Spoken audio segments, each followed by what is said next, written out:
Hola, ¿se escucha? Feliz sábado, hermanos, que el Señor lo bendiga a cada uno de ustedes.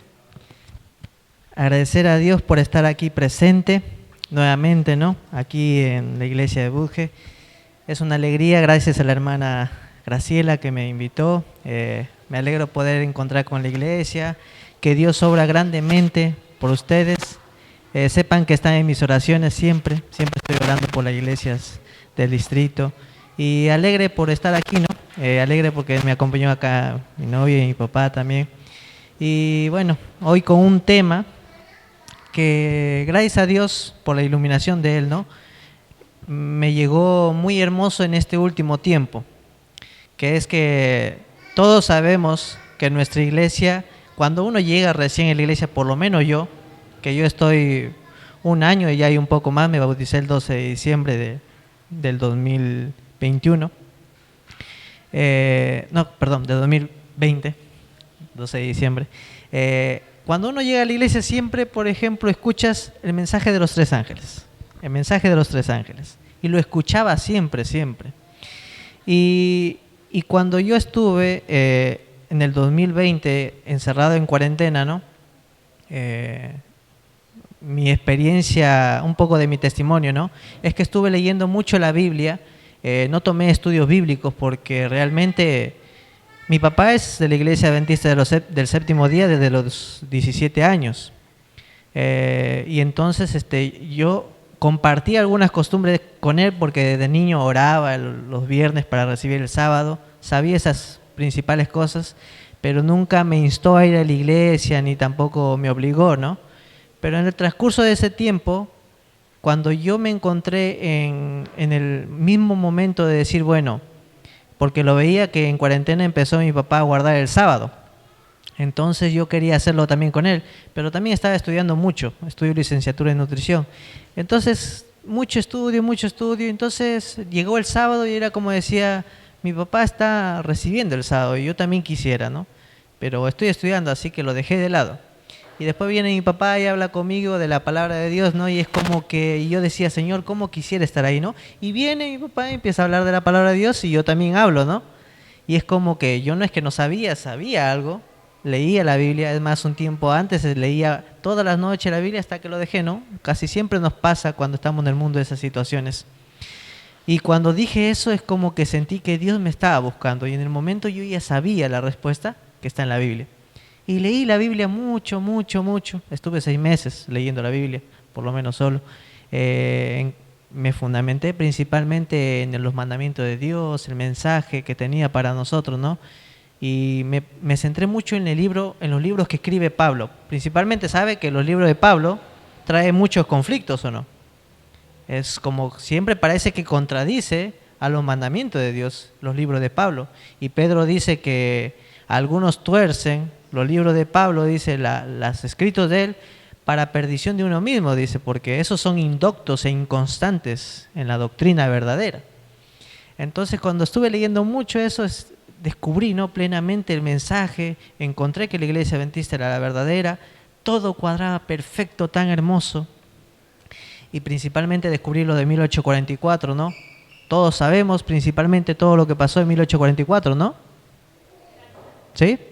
Bueno, y empezamos sabiendo que el mensaje de los tres ángeles empezó a predicarse ahí, ¿no? Y quiero que toquemos una cita de Elena de White que se encuentra en el Mensajes Selectos tomo 1. Capaz ahora no voy a tocar mucho sobre el mensaje de los tres ángeles, pero quiero empezar con esta idea. La mayor y más urgente de todas nuestras necesidades es la de un reavivamiento de la verdadera piedad en nuestro medio. Procurarlo debería ser nuestra primera obra. Nuestra primera obra como iglesia tiene que ser buscar un reavivamiento y una reforma, dice. Creo que todos lo estamos buscando desesperadamente últimamente. Vienen los 10 días de oración. Vi que decía los mensajes angélicos y el revivimiento. Así que hoy día vamos a tocar un poco sobre eso, del primer mensaje y de un reavivamiento y una reforma. Y además quería decirles que los apóstoles también tuvieron ese chasco, ¿no? Como en 1844. Y para poder recordarlo, vamos a ir a Juan. Por favor, si todos me pueden acompañar.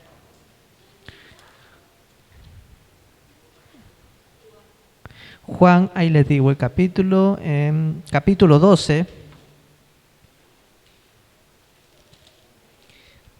versículo 15. Perdón, 16.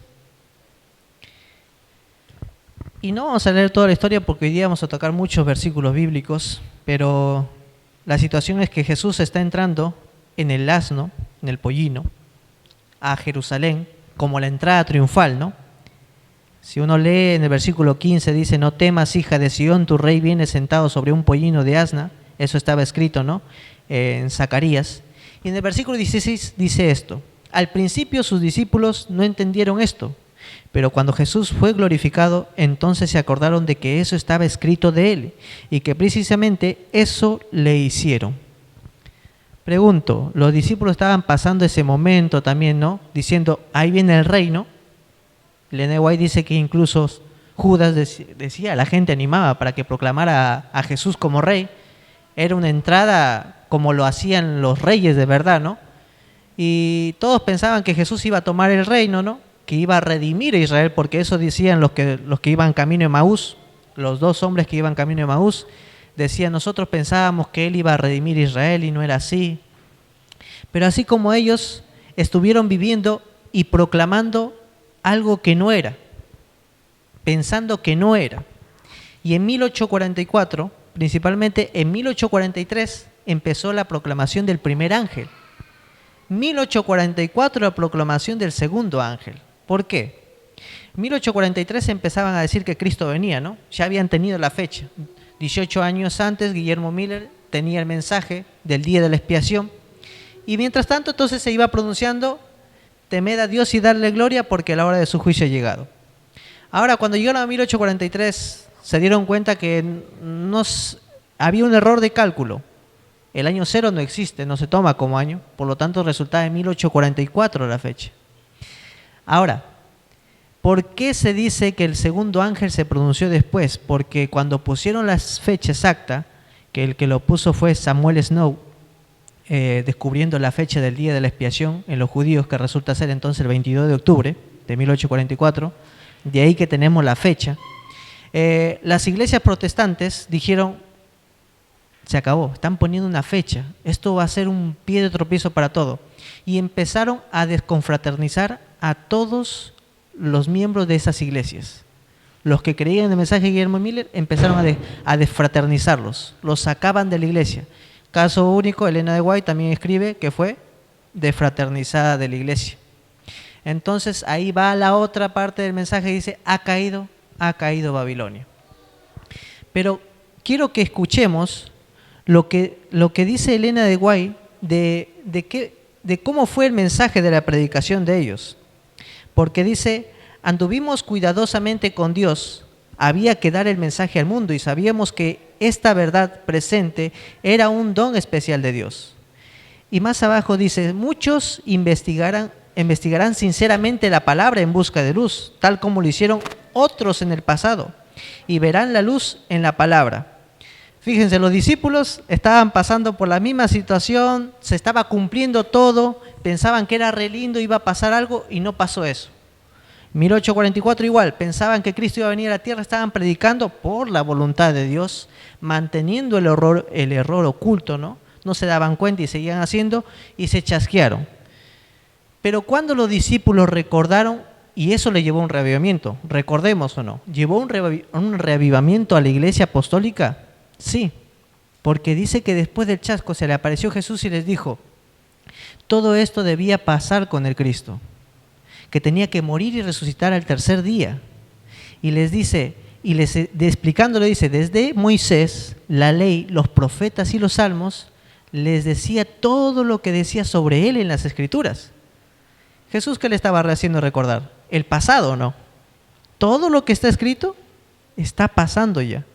Y 40 días estuvo Jesús explicándole sobre el reino de los cielos. Y esperaron después 10 días más y vino la lluvia temprana, o sea, el derramamiento del Espíritu Santo, y se proclamó el Evangelio. Ahora sí, si todos me pueden acompañar en Apocalipsis 14, que he hecho una pequeña introducción, el versículo 6 y 7.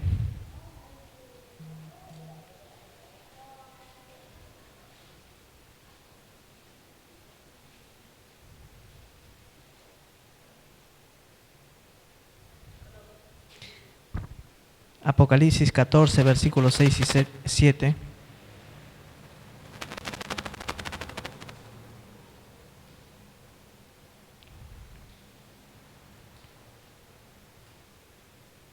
¿Estamos todos? Dice, entonces vi a otro ángel que volaba por el cielo, con el evangelio eterno para predicarlo a los que habitan en la tierra, a toda nación y tribu, lengua y pueblo. Decía a gran voz, reverenciad a Dios y dadle gloria, porque ha llegado la hora de su juicio, y adorar al que hizo el cielo y la tierra, el mar y las fuentes de las aguas. ¿Qué tiene que ver este mensaje con un reavivamiento? Primeramente, sabemos que la palabra ángel, que viene de angelos, significa mensajero. O sea, hay un ángel que está dando un mensaje. ¿Y qué está llevando el ángel? Dice que está llevando el evangelio eterno. Vamos a comprender bien, porque uno cree que los mensajes de los 3 ángeles se van a pronunciar nada más en el último tiempo. Si uno se pone a pensar bien en claro, y cuando lee la Biblia en su totalidad, por ejemplo, va a descubrir que estos mensajes siempre se han pronunciado. Siempre. Porque el evangelio es eterno, ¿o no? ¿Qué quiere decir que es eterno? Que está y siempre estará. Es el mismo evangelio que se le predicó ¿a quién? A Adán. El mismo evangelio que se le dijo a Noé, a Abraham, a Isaac, Jacob, Saúl, Efraín, Manasés, José. El mismo evangelio que está en todas partes, que hoy día llega a nosotros. Y vamos a comprender qué es ese evangelio, porque muchas veces estamos predicando el mensaje principalmente del primer ángel sin el corazón del mensaje. Y quiero que sepan que el mensaje de los 3 ángeles es como estos escalones. Para llegar a lo último, tenemos que empezar por el primero. No podemos dar el tercer ángel sin el primero y el segundo, ni tampoco podemos decir el segundo sin decir el primero, y así va a ser siempre. Tampoco podemos ir directamente al lugar santísimo sin habernos bautizado o aceptar la vida de Cristo y bautizarnos, ¿no? Es todo un complemento y una escala, un escalamiento, ¿no? Por eso Pablo lo compara con una carrera también. Hay que llegar a la meta. Entonces vamos a ver qué es el evangelio. Y me gustaría que podamos dirigirnos a Gálatas, el capítulo 3, versículo 8.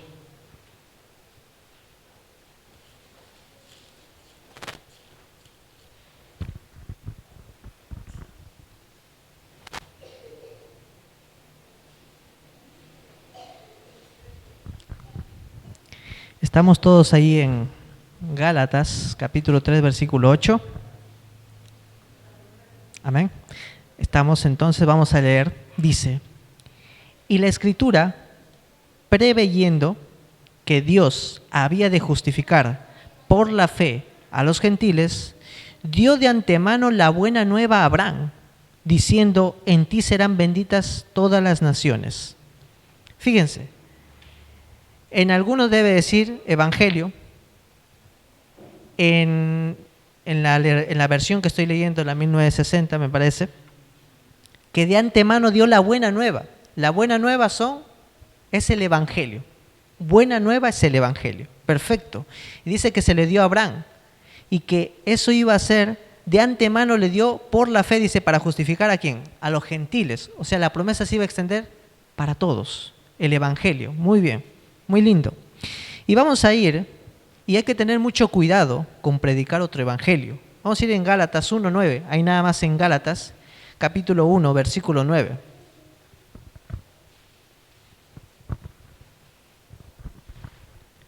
¿Estamos todos?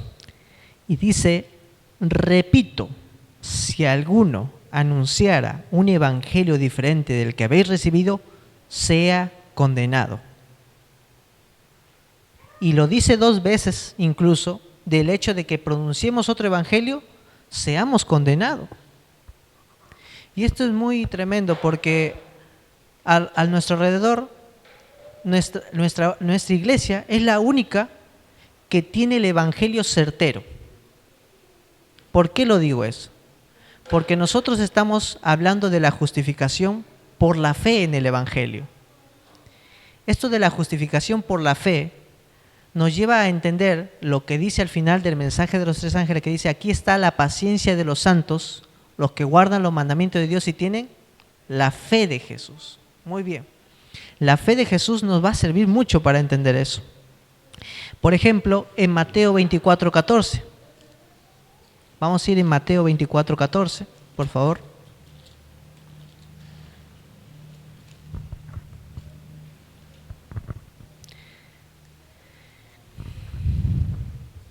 Y dice, y será predicado este evangelio del reino en todo el mundo para testimonio a todas las naciones y entonces vendrá el fin. Muy bien. Y el mensaje del primer ángel, ¿a quién le está hablando? Dice. ¿A quién está dando el mensaje? Dice el ángel. A toda nación, tribu, lengua y pueblo. O sea que le está predicando a todos. Y en nuestra iglesia de Esperanza recién ahora estamos leyendo los jóvenes el libro de Daniel. Y Elena de White escribe explícitamente, dice, que leamos Daniel y Apocalipsis en conjunto, porque dice que la historia se va a repetir. Es muy curioso, pero en Babilonia estaba toda nación, tribu, lengua y pueblo. ¿O no? Porque ahí habían cautivos de todos lugares. Todas las religiones incluso estaban ahí, en Babilonia. Y Daniel llegó para algo a ese lugar. Saben que el Antiguo Testamento, según escribe Elena de White, dice que es la figura o la tipología de la realidad misma de ahora. O sea, todo lo que ha pasado antes es una tipología de lo que está pasando ahora en este momento. Y me encanta porque cuando Daniel llega, al mismo rey Nabucodonosor hace exaltar a Dios y da un decreto de decir, el que no venere a Dios, o sea, que no lo respete, no le tema, será condenado, o sea, también, ¿no? Y después el rey Darío también dice lo mismo después de que Daniel bajó al foso y subió, ¿no? Pero sigámonos centrándonos en el Evangelio. Me gustaría que vayamos a Romanos 1:16, por favor. Y vamos a leer ahí en Romanos 1:16 y 17.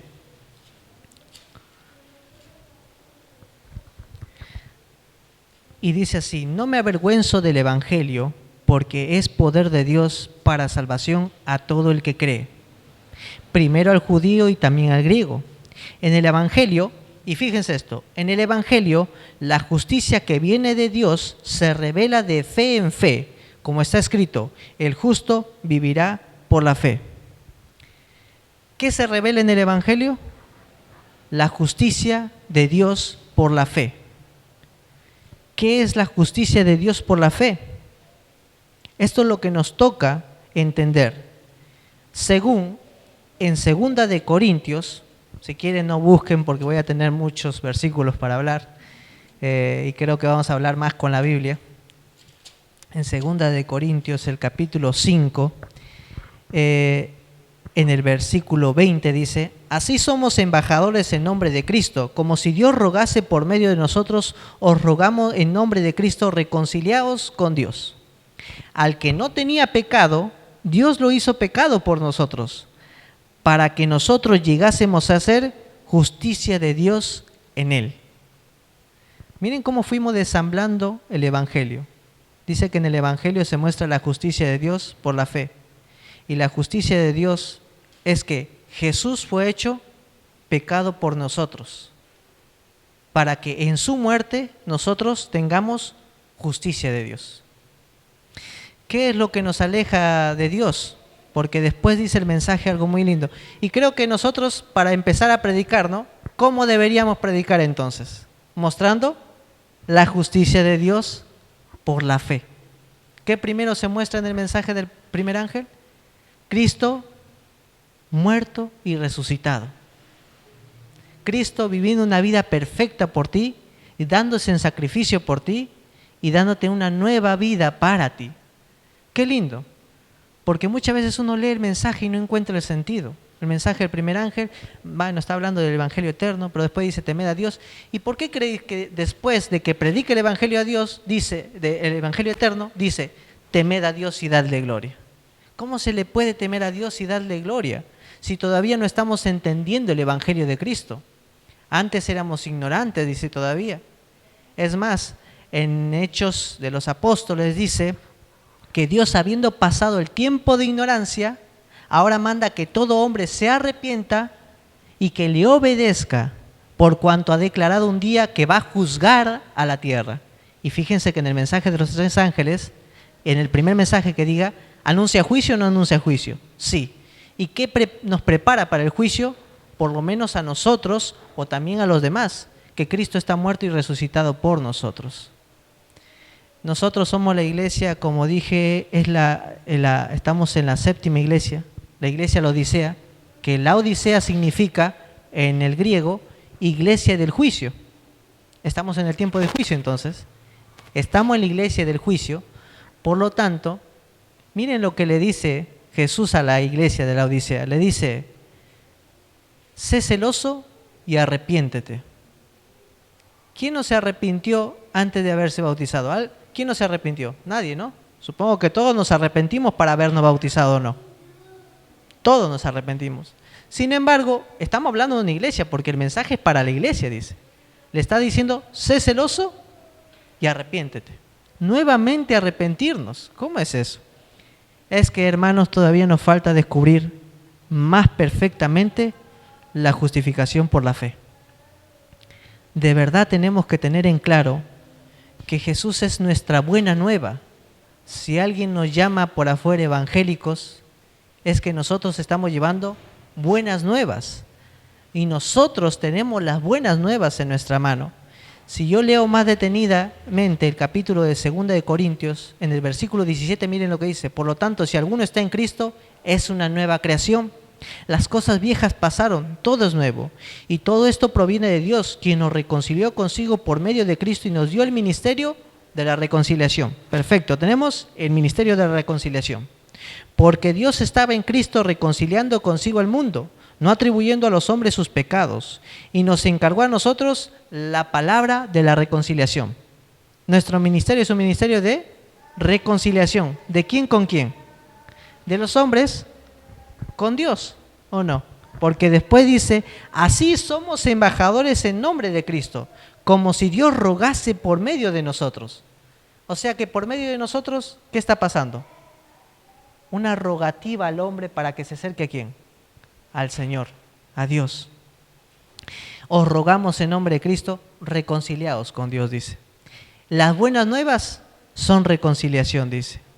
¿Acaso no has visto cuando uno está peleado muchas veces y tiene una buena noticia? Incluso la buena noticia no hace que las relaciones malas se rompan. A todos les pone feliz la buena noticia. Si es para alguien que está enemistado, si los dos les cae una buena noticia, eso los une. ¿Por qué cree que Pablo le decía a los romanos y a los judíos, ustedes tienen que estar unidos? ¿Por qué? Por las buenas nuevas. Y vamos a seguir analizando el mensaje de los tres ángeles, del primer ángel. Vamos a seguir con la otra parte que nos dice así, entonces, después de que dice que se está predicando el evangelio a todo el mundo, ¿no? Decía a gran voz. En algunas versiones dice reverenciad a Dios. En la mía, en otras versiones dice temed a Dios y dadle gloria. Ahora preguntémonos, ¿qué es temer a Dios? Recién estaban hablando del temor, ¿no? Del miedo, los niños estaban hablando de que tenían miedo, ¿no? ¿Cuándo es la primera vez que aparece la palabra miedo o temor? Justamente como lo dice la maestra de los niños que estaba dando la lección, es cuando Adán dice que se esconde del Señor porque tenía miedo. ¿Pero ustedes creen que ese es el miedo que quiere que tengamos el Señor? No. Miedo y temor son dos cosas distintas. Ah, eso vamos. La Biblia te dice dice temer a Dios. La versión más aceptada es la que te dice reverenciar a Dios. Es lo que más se asemeja a lo que quiere decir el texto original en hebreo. Amén. Ahí tenemos una respuesta certera. Claro, hay una diferencia entre miedo y temor. Yo creo que si tuviera mucho miedo,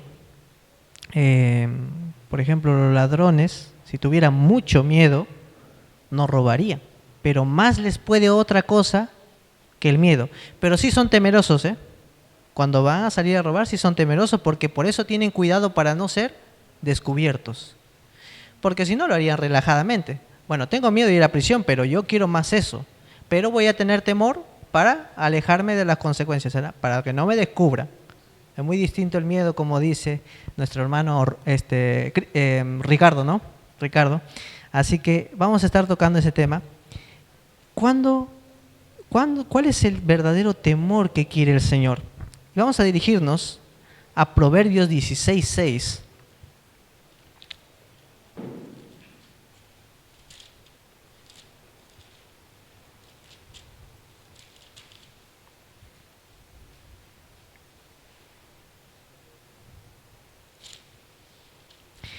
Estamos todos en Proverbios 16:6.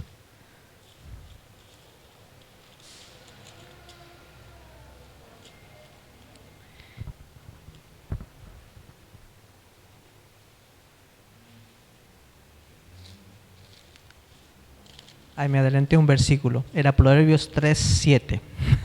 Perdón. 3:7.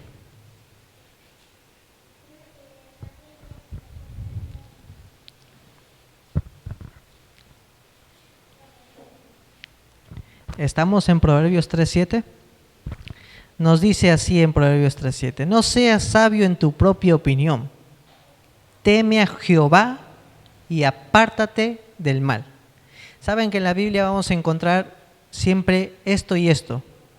Si alguno ha estudiado más profundamente matemáticas, capaz que sí, hay variables en las que dice esto y esto o esto, ¿no? Decir esto o esto es una de las dos, ¿no? Pero decir esto y esto, o sea que van juntas. No se puede esto sin esto. O sea que el temor a Jehová, ¿qué es? Apartarse del mal. Venerar al Señor es apartarse del mal. Proverbio 16:6. Entonces vamos con ese texto. Y dice nuevamente algo que vamos a entender, dice: con amor y lealtad se perdona el pecado, y el que venera al Señor se aparta del mal. O en otra versión dice: con misericordia y verdad se corrige el pecado, y con el temor de Jehová los hombres se apartan del mal. ¿De quién es el temor principalmente? Dice que el temor es del Señor, no es nuestro. Acá está diciendo, bueno, la principal parte me gusta porque dice: con misericordia y verdad se corrige el pecado. O sea que el pecado se corrige como lo que nos mostró Dios, misericordia y verdad. Ahora dice: con el temor de Jehová los hombres se apartan del mal. Muy lindo eso. ¿Y cómo vamos a descubrir que el temor es de Jehová, no es nuestro? Es algo que lo tenemos ya de por sí. Éxodo 20:20, por favor.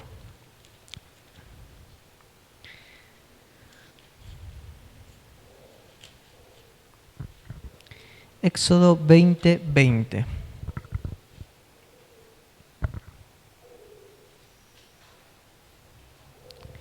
Y nos dice así: Moisés respondió al pueblo: no temáis. ¿Por qué estaba diciendo Moisés esto? El Señor estaba hablando, los 10 mandamientos, el pueblo que decía: no lo aguantamos, no lo resistimos. Hay terremoto, fuego, todo, temblor, suenan bocinas, no queremos oírlo, habla tú con Dios. Y le dice Moisés: no temáis. Qué raro le dice no temáis, pero miren lo que dice después: Dios vino para probaros y para que su temor esté en vuestra presencia, para que no pequéis. ¿Para qué es el temor de Jehová? Para no pecar. Qué lindo.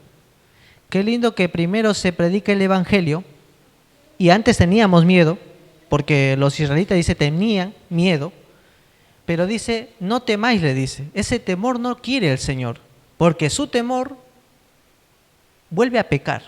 Pero el temor de Jehová hace que no pequemos. Muy lindo, ya te predicaron el Evangelio, sabes quién es el Señor, cómo te justificó, la vida perfecta que tuvo, tú te enamoras de eso, quieres vivirlo también, eres justificado por la fe y entonces tú empiezas a tener el temor de Jehová. Pero ojo, cuando nos alejamos de la iglesia, también sentimos nuevamente el temor de Jehová, porque dice que Él no deja vivir feliz a los que están en contra de Él. ¿Nos sentimos felices cuando estamos alejados de Dios? No, porque tenemos temor de Jehová. Tenemos la necesidad nuevamente de estar en su presencia. Los que estamos afuera también, los que no son de la iglesia, también experimentan el temor de Jehová. Aparte, vamos a tocar el tema de la fe.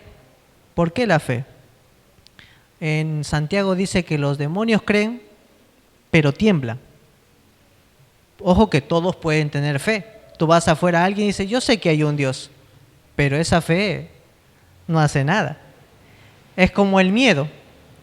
Yo sé que existe Dios, le tengo miedo, pero sigo haciendo lo mismo de siempre. Pero el temor de Jehová nos sirve para decir que yo tengo miedo, por eso hago esto. El temor de Jehová es tenerlo y hacer. O sea, la verdadera religión que nosotros tenemos es que aceptamos y hacemos. No nos estamos quedando ahí, porque dice que los demonios creen, pero tiemblan. Y si nosotros estamos haciendo eso nada más, estamos asemejándonos a Satanás. Por eso habla el que predica otro evangelio sea condenado, anatema. Y ya nos quedó claro entonces por qué tenemos que tener el temor de Jehová. ¿Y saben quién es el primero que dice que tuvo temor de Jehová y entonces sobró conforme a eso? Y siempre dice, este es Dios de tal, tal y tal. ¿Y cuál es el primero que se le nombra? Este es Dios de Abraham, Isaac y Jacob. Y el primero que aparece es Abraham. Si fuerais hijos de Abraham, dice, haríais las obras de Abraham, dice Jesús mismo, ¿no? ¿Cómo se repite Abraham siempre? Las promesas las recibimos, dice, por Abraham todavía dice. Vamos a ir a Abraham. Entonces en Génesis, el capítulo 22, el versículo 1. Espero no demorarme mucho con el tema.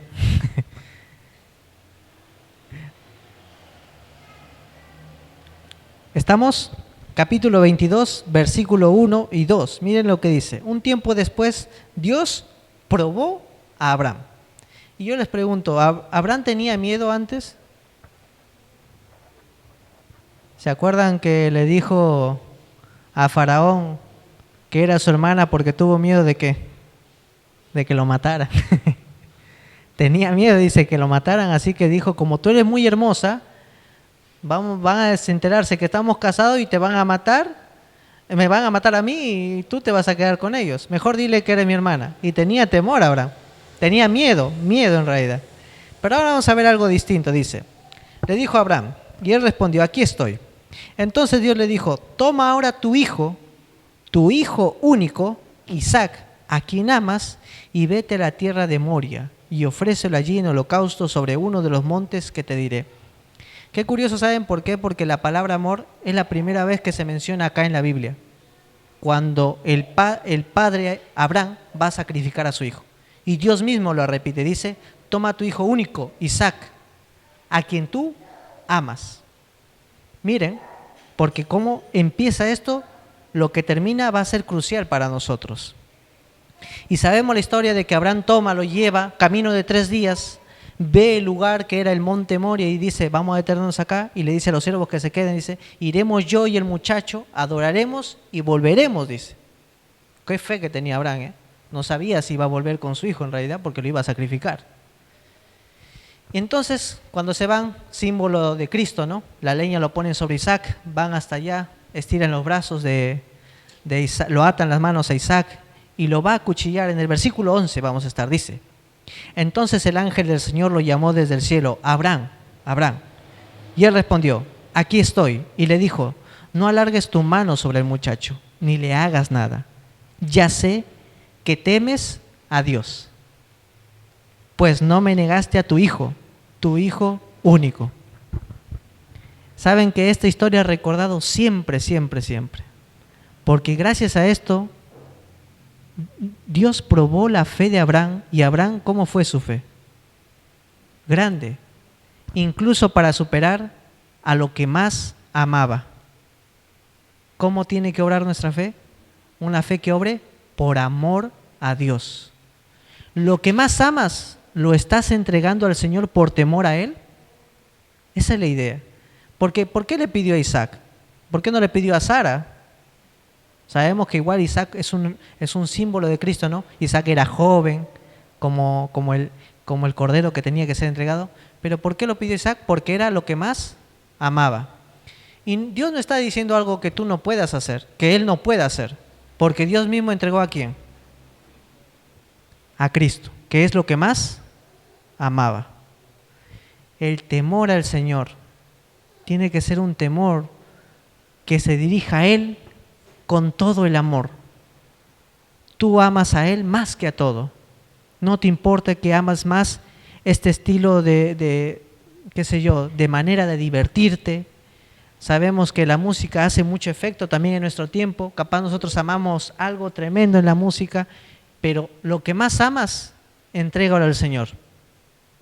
Porque ahí vas a ver el Señor que tú le temes de verdad. Y vamos a seguir con la otra parte entonces, porque dice: temed a Dios y dadle gloria. Y llegamos a la conclusión en cierre. Temer a Dios en realidad es guardar los mandamientos por amor al Señor. Por eso le mostró el temor al pueblo de Israel, porque había pronunciado su ley y le dijo: vino el temor del Señor para que no pequéis. Él no quiere que pequen. Aparte hay muchos textos, dice: ahora Israel, ¿qué pide el Señor tu Dios de ti? Que le temas, que andes en sus caminos, que guardes sus mandamientos y sus estatutos. Y en otra parte dice: temed a Dios y guardad sus mandamientos. ¿A qué le suena eso? Está en Eclesiastés, el capítulo 12, versículo 14, si no me equivoco, dice: teme a Dios y guarda sus mandamientos. ¿Por qué? Porque este es todo el deber del hombre. Es muy curioso porque después dice: porque Dios traerá toda obra a juicio. Vemos que el Señor no es que dice nada más, viene un juicio y ya está. Primero, ¿qué hace el mensaje? Te da el evangelio eterno, la justificación por la fe. Después te enseña el temor a Jehová. Y después dice: dadle gloria. ¿Qué es darle gloria al Señor? Y vamos a ir a un texto que conocemos muchos, que está en Éxodo 18, Éxodo 33, Éxodo 33.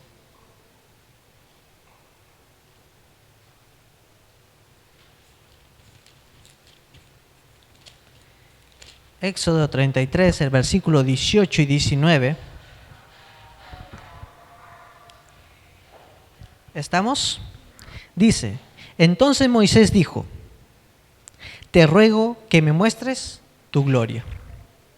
El Señor respondió: haré pasar toda mi bondad delante de ti y proclamaré mi nombre ante ti. Tendré misericordia de quien yo quiera y seré clemente con quien yo quiera. Muy bien. Moisés le dice: muéstrame tu gloria. Y el Señor no repite nuevamente la palabra gloria. Se supone que si no dice gloria, lo que dice es su gloria, ¿o no? Porque ahí dice: haré pasar toda mi bondad delante de ti. ¿Qué es la gloria de Dios? La bondad del Señor. La bondad del Señor iba a pasar por delante de Moisés. Y además dice: y proclamaré mi nombre ante ti. O sea, el nombre del Señor, ¿qué es? Bondad. Proclamar el nombre del Señor es proclamar su gloria, que es bondad. O sea, vamos a llegar a la conclusión, es el carácter de Dios. La gloria de Dios es el carácter del Señor. Y Moisés quería ver el carácter del Señor. ¿Cómo hablaba Moisés con Dios? Cara a cara, dice, como quien habla con un amigo, ¿no?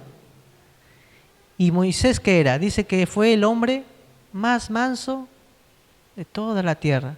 Soportar con un pueblo que eran millares de millares, ¿no? Un pueblo grandísimo.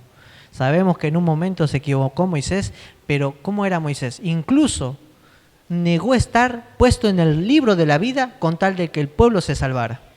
¿Aprendió de Dios claramente? Sí, vio su gloria, tremendamente vio su gloria. Entonces, ¿qué es lo que quiere el Señor con la otra parte del mensaje? Que veamos su gloria y que reflejemos su gloria, su carácter. Y vamos a ir en Isaías 43:7 y vamos a ver por qué nos creó Dios. Muy lindo. Isaías 43:7.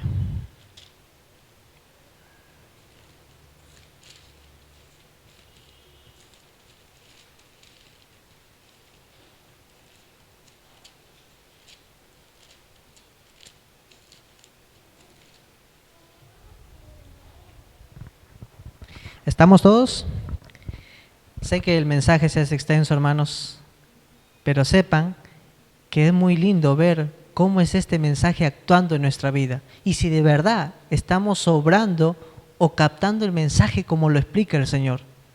Y dice, a todos los que llevan mi nombre, para gloria mía los he creado, los formé y los hice. Qué lindo. ¿Para qué nos creó el Señor? Para gloria suya. Dice que nuestra creación, ¿qué le hace a la gloria de Dios? ¿Lo engrandece o lo apequeña? Lo hace más chico. Lo engrandece. Nosotros, dice, que somos para gloria de Él. Nosotros damos más gloria a Dios. Qué tremendo. Es como decir cuando tu hijo va y dice, ¿sabes que ese es mi papá? Él es esto, el otro. Y está orgulloso tu hijo de ti. Y además el padre se pone orgulloso del hijo. También dice, ¿sabes por qué? Es curioso cuando los padres dicen, cuando otra persona dice al papá, dice, ¿sabes que salió a ti tu hijo? ¿Y tú cómo te pones? Alegre, ¿no? Dices, ese es mi hijo, yo estoy orgulloso de ese, ¿no? Salió igual a mí, se parece a mí. Obviamente que quieres que cambie los defectos, capaz, ¿no? Pero tú dices, se parece a mí, yo lo he creado por algo, ¿no? Dios me dio la oportunidad de tener algo y el Padre es igual así. El Padre dice que cuando ve reflejado la gloria en nosotros, Él se alegra. Incluso le dice a otros, le comenta, mira cómo es mi hijo. ¿Se acuerdan de Job? Satanás viene y le dice, Satanás viene y le dice, ¿dónde vienes? De rodear la tierra, de recorrerla, dice. Y Dios le dice, ¿has visto a mi siervo Job? ¿Qué venía el tema? Si Satanás estaba recorriendo la tierra. Pero él le dice, ¿has visto a mi siervo Job? Se parece a mí, ¿o no? ¿Has visto a mi siervo Job? Temeroso de Dios, todavía dice. La primera palabra, incluso temeroso de Dios, ahí aparece nuevamente, ¿no? Si es temeroso de Dios, entonces tiene que darle gloria, ¿o no? Esa es la idea. Recordemos de vuelta esto y esto. No puede pasar esto sin esto. No se puede temer a Dios sin dejar de darle gloria. Ni se puede darle gloria sin temer a Dios. Cosas que van juntas en el mensaje del primer ángel. Y vamos a ver por qué nosotros muchas veces nos destituimos de la gloria de Dios. Vamos a ir en Romanos 3:23.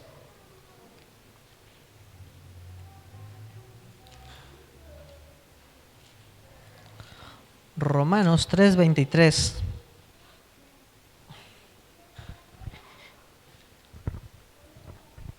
¿Estamos todos ahí en Romanos 3:23? Nos dice Romanos 3:23. Por cuanto todos pecaron y han caído de la gloria de Dios. ¿Qué nos hace destituirnos de la gloria de Dios? Pecar. Y habíamos visto para qué es el temor del Señor. Para no pecar. Mira, Dios no quiere que estés sin dejar de mostrar su gloria. Por eso da el temor del Señor. El temor a Dios va acompañado de la gloria de Dios. Y además, les voy a leer en una cita de Elena White en Sign of the Times, en julio 3 de 1907, dice, la gloria de Cristo es su carácter, y su carácter es una expresión de la ley de Dios. Tremendo. Y muchos acá hoy en día, no nuestra iglesia como mensaje, sino las demás iglesias, dicen que la ley de Dios no se puede guardar. Pero prácticamente el temor del Señor está para que guardemos sus mandamientos y mostremos su gloria. Sin embargo, las otras iglesias dicen no se puede guardar los mandamientos de Dios. O sea, quiere decir no podemos mostrar la gloria de Dios. prácticamente, ¿o no? O sea que también no fuimos creados para su gloria, ¿o no? También. Y eso quiere decir entonces que nosotros estamos para siempre destituidos de su gloria. Pero vamos a ver que hay otra importancia de lo que nos quiere decir el darle gloria a Dios. Y voy a ir a 2 de Corintios 3:18.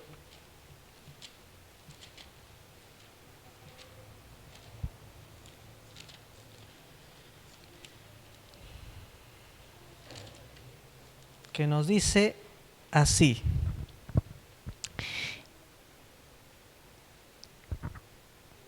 Y nosotros, todos que con el rostro descubierto, contemplamos como en un espejo la gloria del Señor. Vamos siendo transformados de gloria en gloria a la misma imagen por el Señor, que es el Espíritu. Muy bien, ¿qué quiere impregnar en nuestra misma imagen? ¿Qué quiere impregnar en nosotros Dios? Que con su gloria quede impregnado en nosotros, ¿qué cosa? La misma imagen de la gloria del Señor. Tremendo, muy lindo.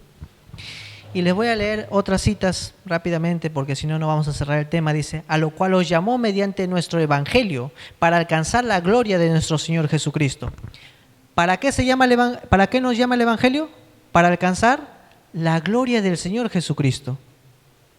Muy lindo, porque cuando Cristo estuvo acá en la tierra, dice, Padre, glorifica a tu Hijo, porque yo te he glorificado en la tierra. ¿Jesús glorificó al Padre? Sí, o sea que mostró la gloria de Él ¿a quién? A los hombres. Otra cosa dice, en esto es glorificado mi Padre, dice, cuando lleváis mucho fruto. Esto es lo que glorifica a mi Padre, que llevemos mucho fruto. O sea que Jesús llevó mucho fruto para el Padre. Según sabemos que cuando Cristo murió y resucitó, ¿resucitaron otros con Él? Sí, y fue y los presentó ¿ante quién? Ante el Padre. Estas son las primeras gavillas, Padre. Esta es la primera muestra de tu gloria. Y voy a recitar el Salmo 17:15, dice, en cuanto a mí, veré tu rostro en justicia. Y miren cuándo estaremos satisfechos. Estaré satisfecho cuando despierte a tu semejanza. Tendríamos que estar satisfechos cuando despertemos a semejanza de Dios. Además hay otro versículo tremendo y dice que la esperanza de los de afuera es la esperanza que tienen que hallar en nosotros. Dice, a quienes Dios quiso dar a conocer las riquezas de la gloria de este misterio entre los gentiles, que es Cristo en vosotros, la esperanza de gloria. ¿Cuál es la esperanza de gloria de los demás que no conocen el Evangelio de Cristo? Que Cristo esté en nosotros. Nosotros mostrando la gloria del Señor somos esperanza de los que están afuera. Por eso hay un texto en Pedro que dice, es tiempo de que el juicio empiece por la casa de Dios. Y si empieza por nosotros, ¿qué será de los que están afuera? Y si el justo a las justas se salva, dice, ¿qué será de los que no obedecen el Evangelio de Cristo? Recordemos, nosotros somos esperanza incluso de los de afuera. Ojo que Cristo es la esperanza también de ellos. Pero si no se ve en nosotros, ¿cómo se va a ver en los de afuera? Amemos el mensaje del primer ángel, porque nos dice, nos invita a temer a Dios y darle gloria. Y además vamos a tocar un texto que dice en Romanos 4:20, dice, tampoco dudo por incredulidad de la promesa de Dios, sino que se fortaleció en fe dando gloria a Dios. Y aparte también hay otro versículo conocidísimo que dice, si pues coméis o bebéis, que todo sea para la gloria de Dios. Incluso cuando estamos comiendo, bebiendo, ¿le damos gloria a Dios? Sí, en todo lo que estamos haciendo le tenemos que tratar de dar gloria a Dios. Pero ahí va la tipología de nosotros. Muchas veces no tenemos fuerza para hacer eso. Incluso el pueblo de Israel tuvo el temor de Dios delante de ellos, pero se apartó del Señor. Pero ahí viene otra parte, porque dice, temed a Dios y dadle gloria, ¿por qué? Porque la hora de su juicio ha llegado. Pero de vuelta digo, Dios no anuncia juicio sin prepararte. Está diciendo, acá está el Evangelio, tienes el temor a Dios, tienes la gloria de Dios que está mostrándote ante ti. ¿Quiere prepararte para qué? Para el juicio. Y el juicio, ¿cómo se gana? ¿Cómo se salva? Fíjense en 1 de Juan capítulo 5. Primera de Juan, capítulo 4, sí, 4, el versículo 14 dice: y nosotros hemos visto y damos testimonio que el Padre ha enviado a su Hijo para ser Salvador del mundo. Todo el que confiese que Jesús es el Hijo de Dios está en Él y Él en Dios. Nosotros hemos conocido el amor que Dios nos tiene y hemos creído en Él. Dios es amor y el que permanece en el amor permanece en Dios y Dios en Él. Y miren la última parte. En esto se perfecciona el amor en nosotros, para que tengamos plena confianza en el día del juicio, porque como Él es, así somos nosotros en este mundo. Miren lo tremendo. Algunos dicen, no vamos a poder llegar a ser como Jesús, sino cuando Jesús venga y nos transforme, ¿o no? Hay una teología en nuestra iglesia que hoy en día se predica así incluso. Que no va a haber una última generación que tenga el poder de estar aquí en este mundo, que muestre el mismo carácter de Cristo. Pero sin embargo dice, porque como Él es, así somos nosotros en este mundo. ¿Podemos ser igual que Él en este mundo ahora, así como Él? Acá dice que sí. Y además dice que se perfeccione el amor para que en el día del juicio tengamos plena seguridad. Porque vamos a ir con el dador de la vida, con el justificador de la fe. Y ahí viene la otra parte que quiero citar, para la última parte, que es en el juicio. Temed a Dios y darle gloria, porque la hora de su juicio ha llegado, y adorad a aquel que hizo los cielos y la tierra, el mar y la fuente de las aguas. Sabemos que el primer ángel también tiene el mensaje del sábado, el brazo derecho del primer ángel, la reforma pro salud, dice ahí. Y el juicio, ¿por qué se anuncia? Primero se anuncia el juicio y dice, no estás frente a cualquier juicio de cualquier hombre, sino ante el juicio del que creó los cielos, la tierra, el mar y todo lo que contiene, la fuente de las aguas. Y la última parte del mensaje dice, aquí está la paciencia de los santos, los que guardan los mandamientos de Dios. ¿Tienen el temor del Señor? Están guardando los mandamientos de Dios. Amén. Y dice, y tienen la fe de Jesús. Ahí viene lo que hay que aclarar. Nosotros de por sí, como dije en la escuela sabática de jóvenes, muchas veces somos hombres de poca fe. Y nosotros necesitamos la fe de Jesús, no nuestra fe. Porque nuestra fe muchas veces termina como la de Pedro, que estaba ahí y dice, Señor, yo iré contigo incluso hasta la muerte. Y después incluso de que vino María y Magdalena y vino otras mujeres y le dijeron, Cristo ha resucitado, no creían. Y Tomás mismo dijo, no voy a creer hasta que lo vea y toque las heridas que tuvo Él. Dígame, ¿esa es nuestra fe o no? Pero Dios dice, los que tienen la fe de Jesús. La fe de Jesús es la que mantuvo a Jesús sin pecar acá. La fe de Jesús es la que tuvo para perfeccionar, predicar, sanar, todo. Es más, cuando Jesús compara la fe, dice, si tuviera fe, ¿cómo qué? Un granito de mostaza, dirías a este monte, muévete de aquí para allá y se movería. Y dice, después en otra parte dice que el grano de mostaza se siembra y crece ¿cómo? Es la hortaliza más grande de todas, dice. Es una semilla la fe, se siembra y crece. Y según dice que nuestra fe está siendo probada, ¿para qué? Para que sea perfecta. Ese grano de fe es la fe de Jesús, que cuando se siembra en ti, aunque sea pequeña, es muy grande. Pero además de que es pequeña, crece, dice, y crece como la más grande de todas. Esa es la fe de Jesús que tenemos que tener para el día del juicio. Descubrir este mensaje en nuestra iglesia en esta forma es la manera perfecta de poder predicar afuera el Evangelio. Porque no vamos a ir diciendo directamente, mira, el sábado acá está en el primer mensaje. Y además dice que hay un juicio, hay que guardar el mandamiento de Dios. No, vas a ir primero y vas a decir, acá está el Evangelio, acá está el temor a Dios, acá está la gloria de Dios, y ahora sí prepárate porque hay un juicio. Y el juicio es con el creador del cielo, la tierra, el mar y todo lo que contiene. Y además dice que la promesa es que va a haber hijos de Dios que guarden los mandamientos y tengan la fe de Jesús. Y Y además dice, bienaventurados los que de aquí en adelante mueren en el Señor. Dice, cierto, dice el Espíritu, descansarán de sus fatigas porque sus obras le siguen. Estamos hablando de descanso y Dios quiere descanso para nosotros.